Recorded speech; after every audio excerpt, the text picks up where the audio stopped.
Burma. Thank you for giving me the stage.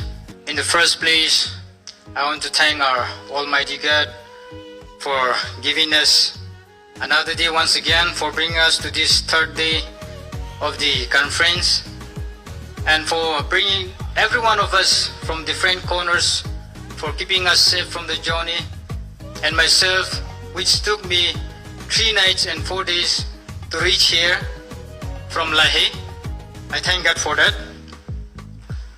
Respected NSF President, NSF officials, federating units, subordinate bodies, the host Rengma Students Union Organizing Committee, today's special guest Ino S. Tohi Yatho, Speaker Dr. Akum Longchari, Chairperson Ili Gugu Haralu. I bring you my warmest greetings and my very best morning wishes to you all. Before I begin with my solidarity message, I have a message from the Eastern Nagas when I share with my seniors and people that I'm going to the NSF General Conference. They share with me, they told me to share the grievances and the situations and the political scenario that we are in the Eastern Zone. So before I get into my solidarity message, I would like to take some time to give a brief introduction of the Eastern situation. So kindly bear with me. Our chairperson has earlier treated me with a very limited time.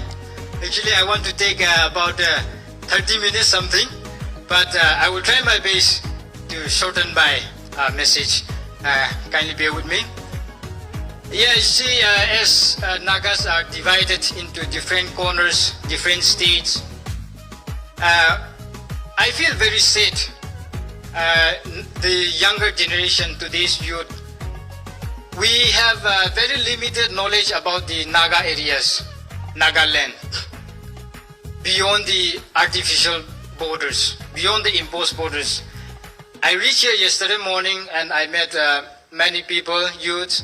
When I told them that I came from Lahe, most of them did not know where is Lahe.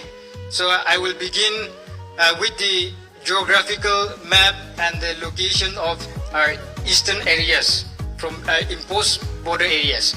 So Nagas under Myanmar occupied Nagaland, we share borders from Arunachal.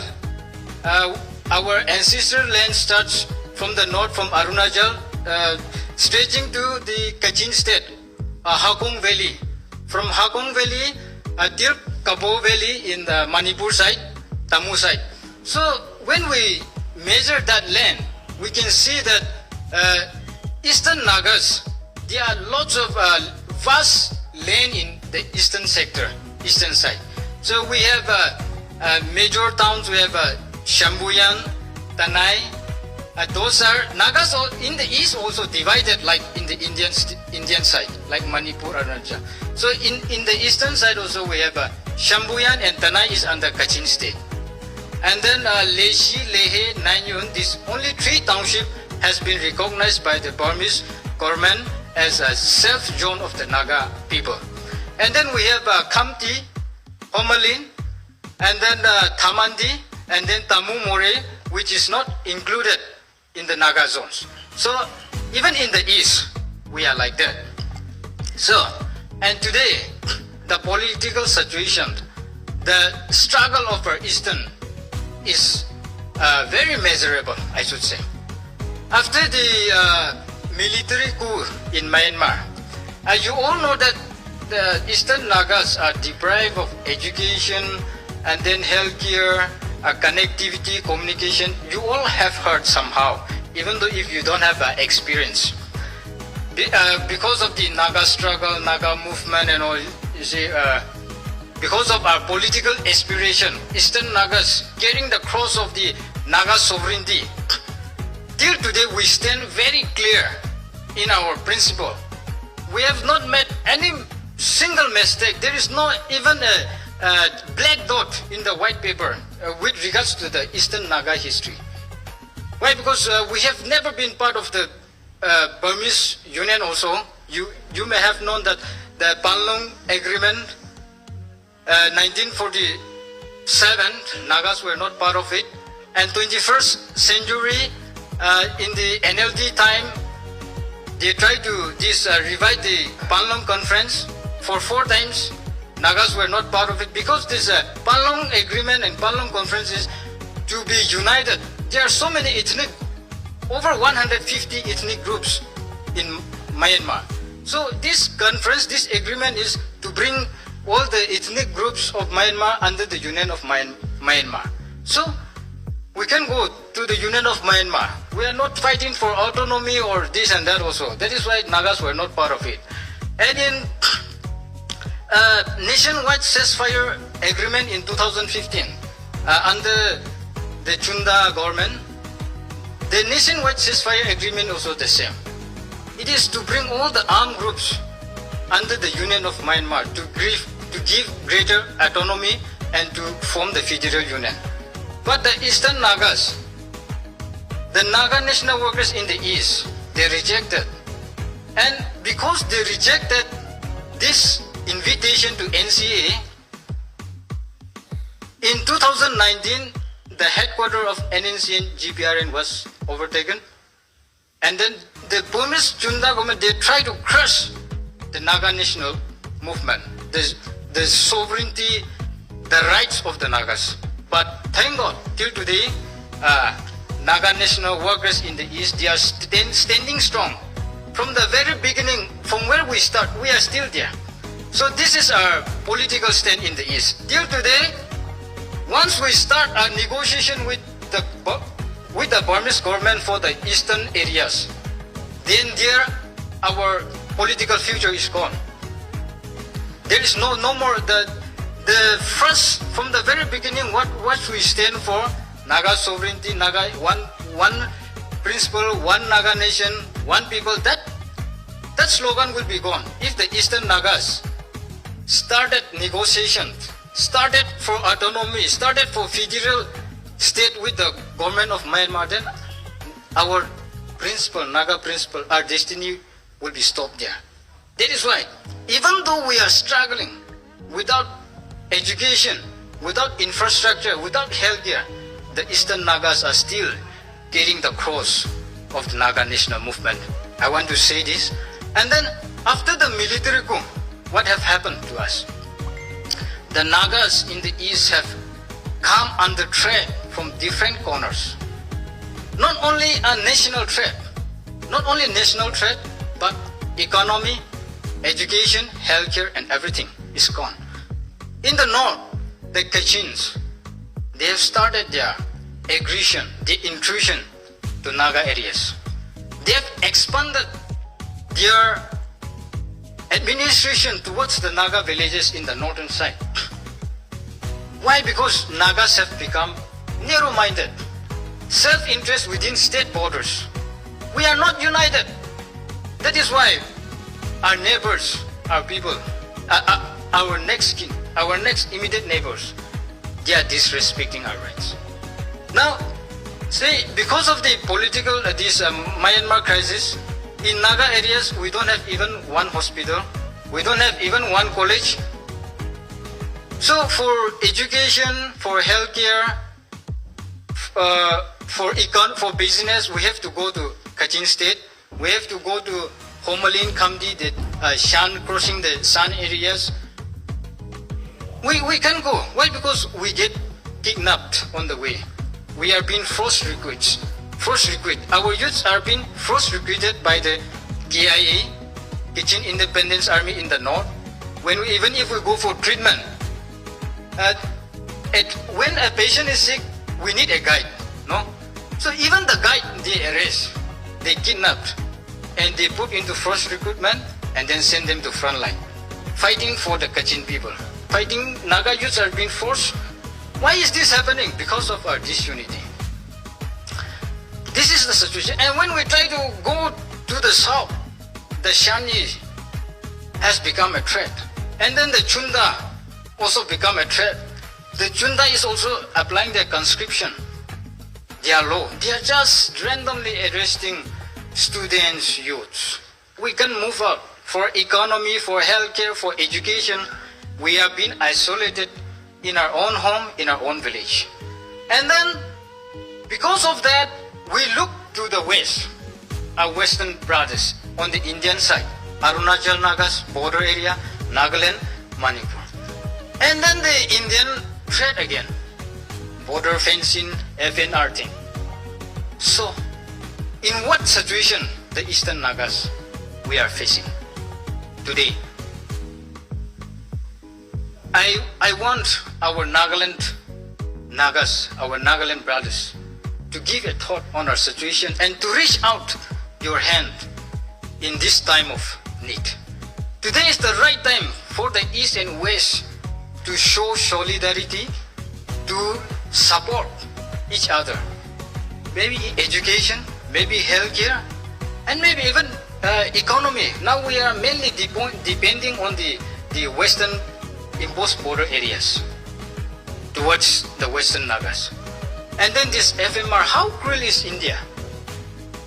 Instead of reaching out their hands on humanitarian ground, helping the displaced people, they are trying to fence, and then they have been applying restriction on our free movement.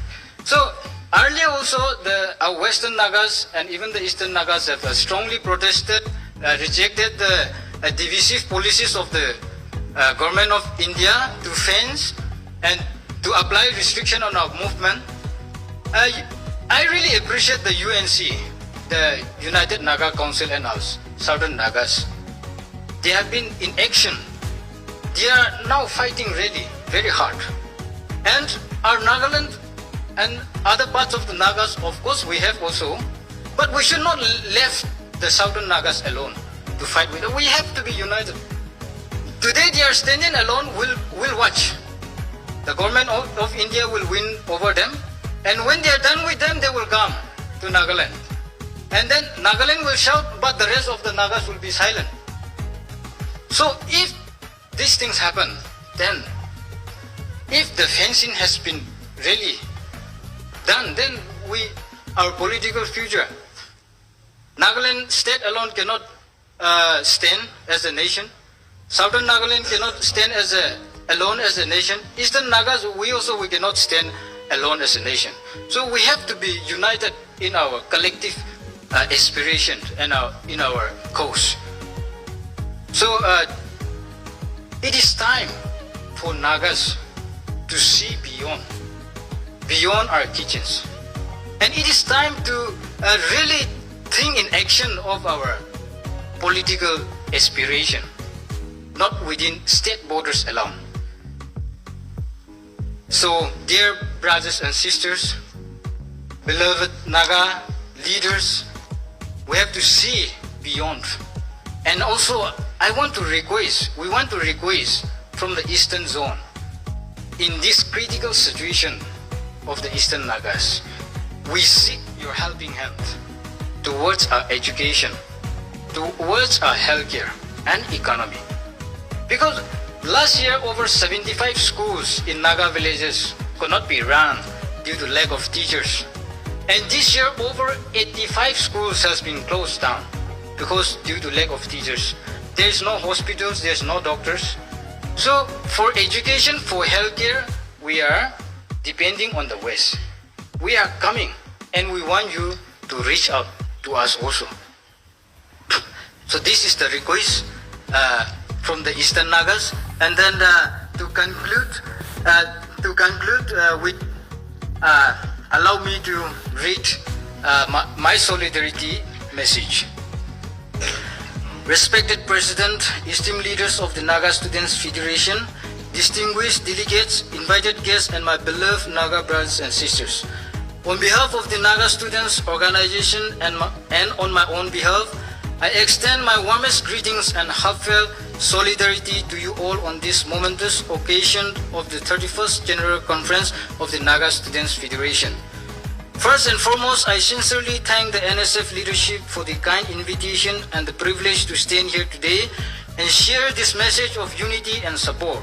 It is truly an honor to be part of this historic gathering where the collective aspiration of our people are being shaped. The theme of this year's conference, Resilience in Transition, is both powerful and deeply meaningful. We the Naga people are navigating through a period of significant political, social, and cultural change. These are times of uncertainty, but also of opportunity. And history reminds us that our strength has always been our resilience, our ability to endure, adapt, and overcome while holding firmly to our identity and values. I also take this moment to pay tribute to the past leaders of the NSF, pioneers who through their visions, sacrifices, and dedication have built the foundation on which we stand today. Their contributions continue to inspire generations of students and leaders to work for the welfare, unity, and dignity of the Naga people. I extend my very best wishes to all the aspiring candidates contesting for the NSF leadership. As you step forward to take on this responsibility, may you be guided by integrity, courage, and deep sense of service. To those who will be entrusted with this mandate, I encourage and challenge you to create history in your time, to lead with vision, unity, and determination. The challenges ahead are many, but so are the possibilities. The student community looks up to you for guidance and inspiration, and I believe that your commitment and dedication will carry the Federation to even greater heights. On behalf of the NSO, I reaffirm our unwavering support and solidarity with the NSF in all its endeavors. Together as students and as one people, let us continue to nurture unity, wisdom, and hope. May this 31st General Conference ignite fresh ideas, inspire bold decisions, and strengthen our collective resolve to serve the aspiration of our people. May the Almighty God guide us with His wisdom as we journey forward, and may the NSF continue to shine as a beacon of resilience, leadership, and progress for generations to come. Good Nalim. Thank you for your powerful words. Ladies and gentlemen, that was Ino Naugang Nansa, the President of the Naga Students Organization, Myanmar, Eastern Zone, Burma.